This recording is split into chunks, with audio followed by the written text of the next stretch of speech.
A lot of things are about to happen here on Tacoma's Hilltop neighborhood, especially along Martin Luther King Jr. Way. And J.J. Jansen can hardly wait. I think it's exciting for Hilltop. I think it's, definitely needed. It is the revitalization of his neighborhood. I think, cleaning up the community, and I think it's exciting for the growth to see for the, the businesses around here. Exactly what we're kind of talking about, the field across the street with the housing, the boutique shops going up on the first floor. He's talking about Aspire 11, 289 units of housing and shops on the ground floor from developers ADG MLK LLC. Tacoma Mayor Victoria Woodard's helped with the groundbreaking. She grew up in this neighborhood. Just across the way, another affordable housing building is going up. And out in front, Link Light Rail lines are going in, an extension from the Tacoma Dome line, all designed to reinvigorate this area and help Tacoma's image. Given the fact that unfortunately yesterday we were talking about crime in the city, but today you're talking about revitalization, what does that say about Tacoma? Says that we've got a lot going on, but that despite the tough times that we're going through, what it says is that there's still hope here.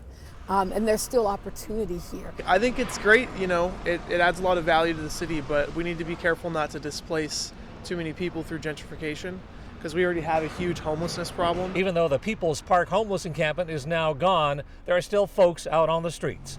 And the place where tiny homes once stood is now a 6-story unit with affordable housing.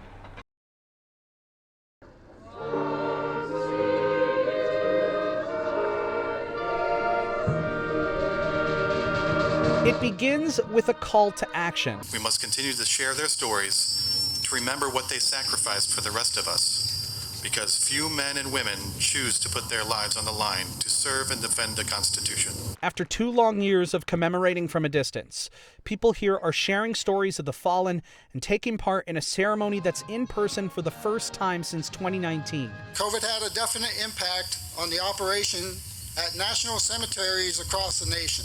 Thankfully, we've moved past that, and hopefully we've moved past it for good. Which is how so many folks feel on a day with so many emotions.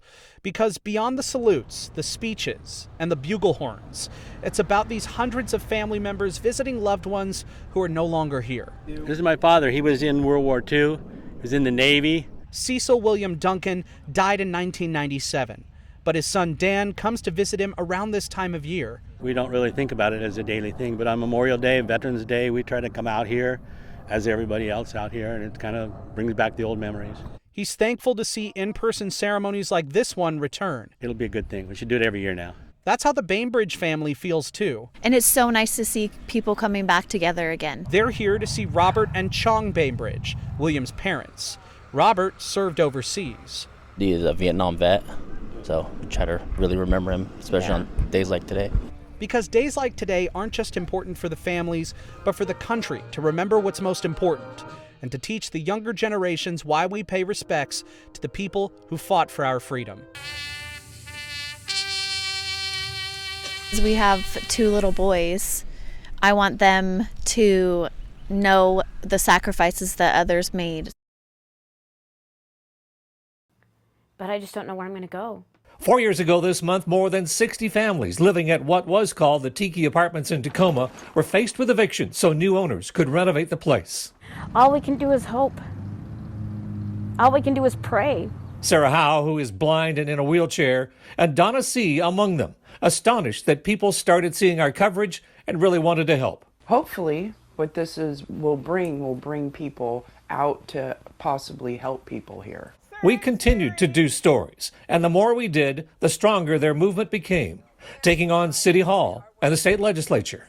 When you first did a story about me, nobody really understood the housing crisis and the how many people didn't have real homes. Man, I'm doing a lot better, Keith. I am actually got myself off of complete disability assistance. I'm an advocate now for the homeless because of everything that you helped draw the attention to. Today, Donna is back in her original apartment at Tiki, which is now called Highland Flats, and has a full-time job helping to manage a family shelter. This November, I'll be there for 2 years, and all because of what you did, Keith.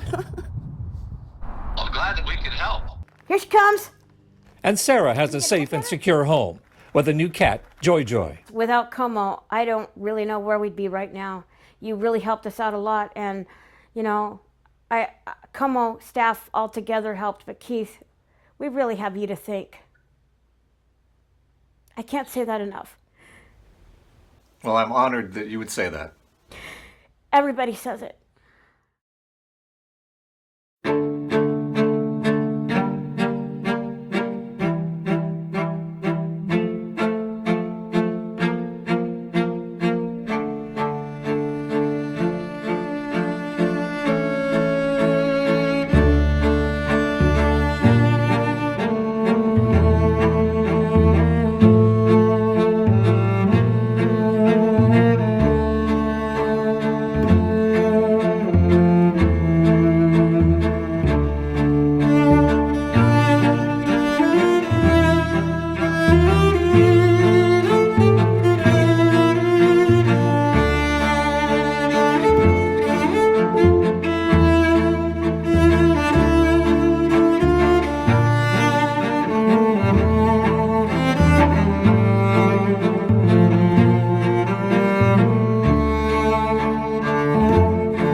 Don't do that.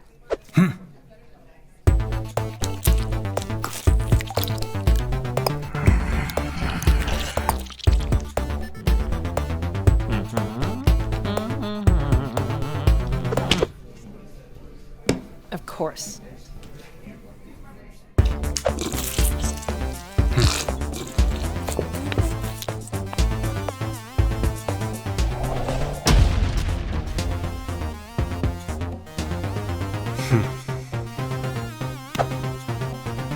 I have my doubts.